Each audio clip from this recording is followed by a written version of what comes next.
It's now been over 1 week since somebody tried to kill me. And no, this is not clickbait. This is actually something that legitimately happened. I've never been so close to death before in my entire life, and I'm absolutely incredibly thankful to still be alive and to even be able to be making this video for you guys today. Today I'll be sharing more details about this ordeal, as well as dispelling some of the ridiculous rumors that are being spread online by desperate clowns. The backstory. This is Holly Null. Holly is a Twitch streamer who focuses on mental health, gaming, and fostering a positive community. Holly and I have been friends now for several months, and we really began bonding over video games and our shared interest for live streaming, of course. Our friendship was only platonic at the time, and it stayed that way until after her prior relationship ended, a relationship that she said was abusive. Holly and her ex-boyfriend Conrad were together for 12 years. Despite the abusive and the difficult relationship, Holly continued to care deeply for him. Although Holly cared for Conrad, she began to grow mentally, and she came to the realization that she didn't want to continue the cycle anymore. This led to Holly's decision to end the tumultuous relationship. Conrad had a history of making seemingly baseless threats of violence against virtually anyone who stood between him and Holly, including me. I had also been clear to Holly that she shouldn't tolerate abusive behavior. Conrad was familiar with my content and he enjoyed watching my debates as well. It didn't take long for him to realize that Holly and I were talking once her relationship ended. This led to several threats of violence against me, threats that I wrongly believed at the time to be baseless. The attempt. On December 3rd, 2023, over a month since her relationship had ended, Holly arrived on the East Coast to visit me. We were not dating at this point, and we only planned on spending a week together. Before Holly drove to the airport that day, Conrad also told her, quote, "You made the wrong choice." Again, because of this guy's long history of making baseless threats, we really didn't take much of this very seriously. Things quickly escalated, however, when Holly arrived at my apartment and my iPhone alerted me that AirTags had been using my device to track my location. We searched Holly's luggage and we found 2 different AirTags stuck to the inner lining of her suitcase and her backpack. When Holly confronted Conrad, he admitted his intent was to find my location. She says that she's going to be filing a police report, and Conrad responds, "For what? An AirTag to see where you would be so I can see where this dumb fuck lives?" However, since we were across the entire country and this guy had done so many crazy things in the past, we just wrongly waited to file a police report, chalking this up to just another abusive or crazy tactic. Fast forward to December 8th. It's a bit past noon, and suddenly I get a call from my landlord informing me that there's somebody at my building to see me. My landlord told me that this person claimed that I had been expecting them and I must have fallen asleep because I wasn't responding to any of their phone calls. I told my landlord not to let anybody inside the building. Holly and I were definitely suspicious, but we just could not believe that Conrad would actually fly across the entire country. I decided to go down to the front of the building to see what was going on. Holly wanted to go herself. I told her no, so we ended up just going together. We walked to the bottom of the steps and I didn't see anybody standing at the door. So I walked all the way to the bottom of the steps, opened the door, and I stuck my head out of the door and I looked right for a second, didn't see anything. Then I looked left, and almost instantly, a man with a mask and a large jacket came out from behind the corner, staring at me dead in the eyes. I did not recognize this person, but I knew something was wrong, so I quickly backed up and slammed the door shut. The door is made of all glass and it locks automatically. Although I didn't recognize this person, Holly instantly recognized this person as Conrad. Within seconds of me seeing this strange person that I didn't recognize, we realized that it was in fact Holly's ex-boyfriend here at my house to enact revenge. I was still in disbelief and trying to process what was even going on when Holly began shouting that he had a gun. This all happened so quickly, but remembering his threats to kill me, Holly stood in between me and Conrad, only inches apart, and told me to run. Holly took a risky bet that day that Conrad wouldn't kill her. Holly was remarkably brave, and the fact that she acted so quickly and so bravely really deserves all the praise. Holly also bet right. Conrad didn't try to kill her. Instead, upon seeing me run back up the steps, Conrad shot the lower corner of the glass door to breach entry, injuring Holly in the process. The police later informed us that the bullet he had used to fire through that glass door was a slug intended for me. And just seeing a picture of a shotgun slug and knowing someone had that intended for me, it's unsettling to say the least. Now, there have been some imbeciles who want to take away from Holly's bravery here and instead want to just criticize me for, quote, allowing Holly to stand between me and my attacker. I think this might be where the whole human shield rumor comes into play, but nobody put another person before themselves. Holly has autonomy. She made that snap decision, and it's a decision that ultimately saved both of our lives. She not only noticed the gun hidden in his jacket before I did, she believed she would be more likely to reason with him since he only wanted to murder me. Even more so, according to the active shooter protocol, if there are 2 or more persons in the same place when a violent incident begins, you should spread out in the room to avoid offering the aggressor an easy target. Not only did Holly think quickly and rationally, but we ended up following the actual protocol as well. Again, all the haters online LARPing as John Wick would literally be dead right now if they were in the exact same situation. The protocol also says, take others with you, but do not stay behind because others will not go. Had I not trusted Holly's judgment, I would have provided a larger target and a potentially more deadly outcome. Even more so, again, Holly has autonomy. This ordeal played out within 5 to 10 seconds. I couldn't have just grabbed Holly and carried her up the steps. Not only would that be unrealistic, it would literally not have been possible considering how quickly this whole thing played out. I went up the steps slightly out of view from the door and waited for Holly. Before she could try and talk Conrad down, he shot the lower corner of the door. Suddenly, a loud shot rang out and Holly ran up to meet me. Both her legs were bleeding and she was screaming that she got shot. At this point, I also was obviously beginning to panic a bit. The look in his eyes when I saw him at the door, he just looked so evil, Noel told the New York Post only days after the terrifying ordeal. Holly and I quickly dashed back inside my apartment unit.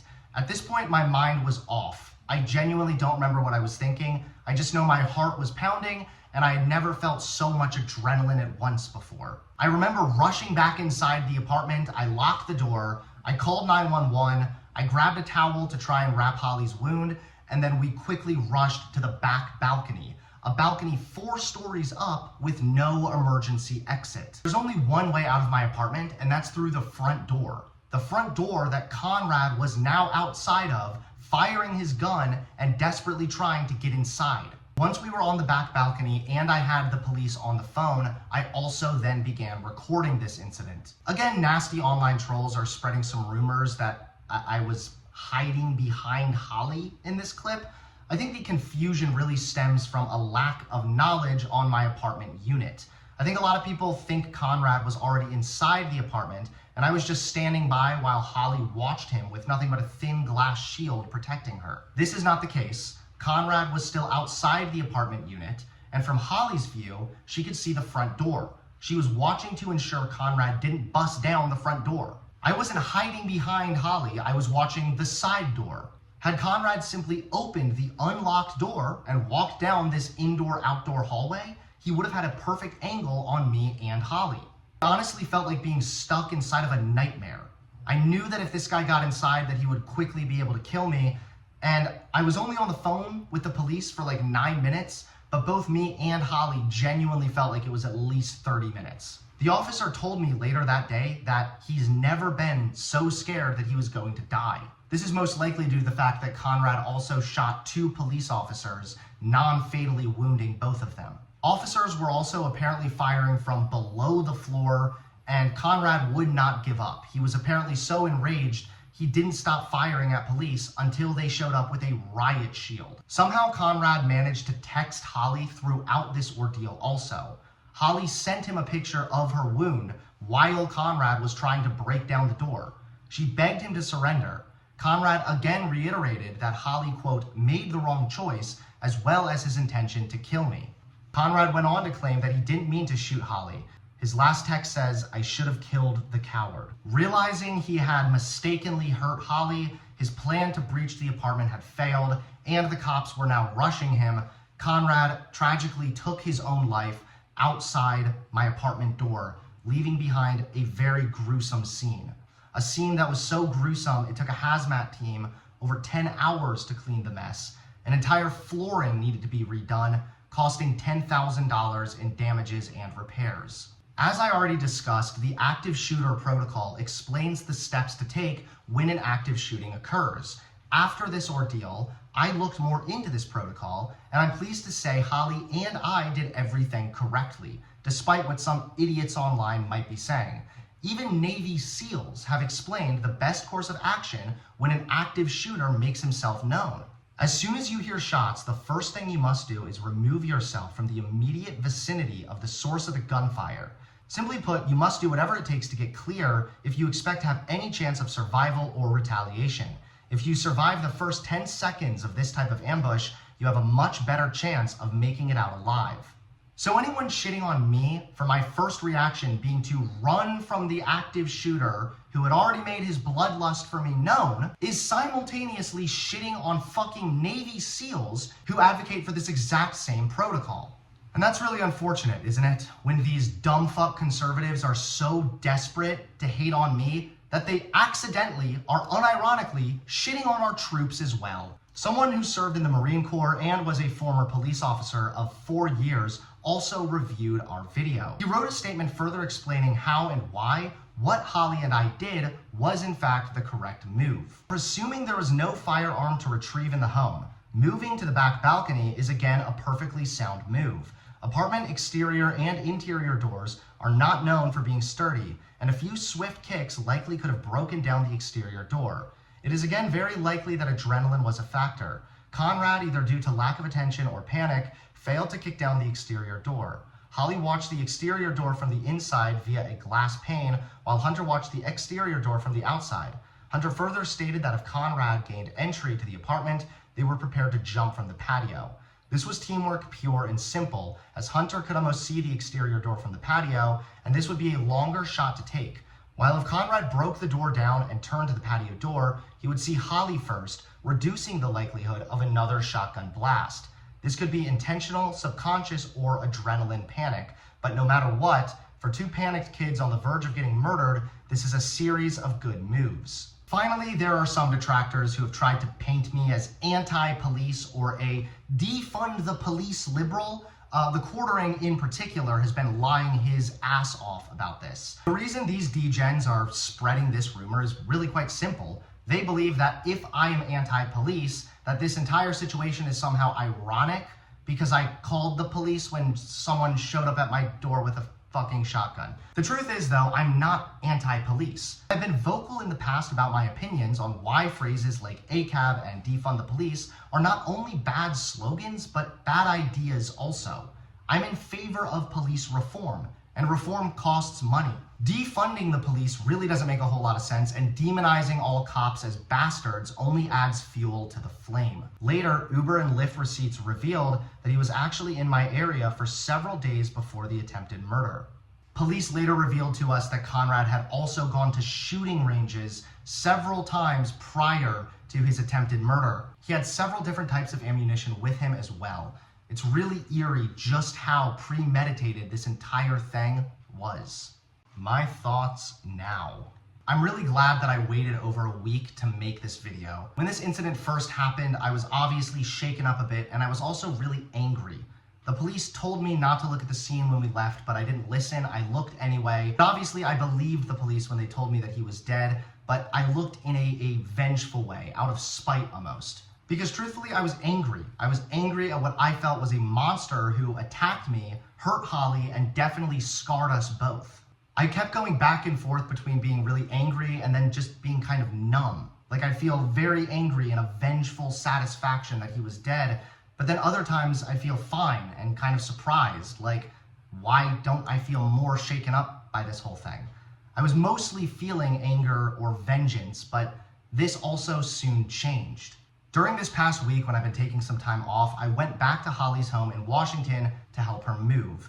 Given the circumstances, she no longer wanted to remain in the same apartment she shared with her now deceased ex-boyfriend. Being inside Holly's apartment and seeing some of Conrad's things that he left behind really helped me to start humanizing this person a lot more. I started to see him as less and less of a monster and more like a really broken person. And that experience was really weird, I'm not gonna lie. I mean, this is a guy who, he watched my debates, he liked my videos, he liked video games, he liked streaming. I started to feel a lot less angry at him and more just really sad for him.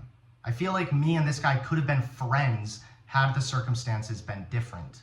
Conrad also struggled with his fair share of mental health issues, as you can imagine. I've also had my fair share of mental health struggles, but I've never been in a place so dark that I'd even consider doing what he did. Honestly, I have a lot of empathy for this person now, because this just makes me realize how broken inside he must have been and how bad he must have been feeling to actually plot something like this and then carry it out. It's apparent now that Conrad's suicide was also planned. The day of the attack, when Holly and I still believed Conrad was at a friend's house in his home state, he told Holly he was excited to, quote, go home today. What sounded like a normal text message explaining his excitement to return home from a friend's house suddenly became an eerie premonition after his attempted murder and his suicide. This whole ordeal has taught me a lot. This story has a lot of layers. It taught me more about domestic violence. It taught me that being in an abusive relationship, and more specifically, leaving one, is so much more dangerous than simply walking out the door. It also reveals issues with men and their mental health and men's mindset.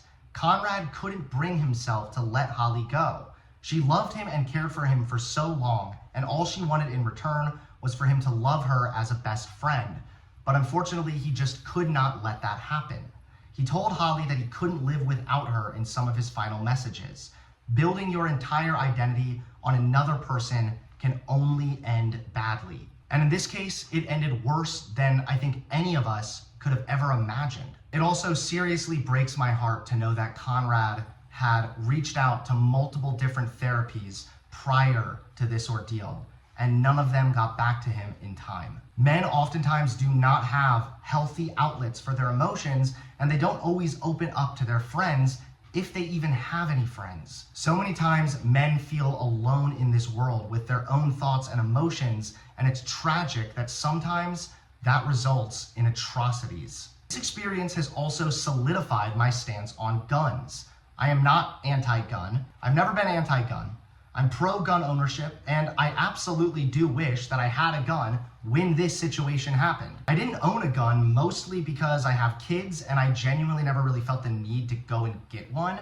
It wasn't like some principled stance or some like fear of gun thing.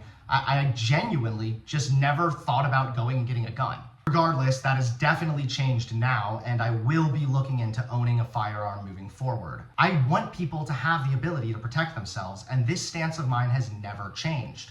What I don't want is for people like Conrad to have the ability to acquire guns so easily.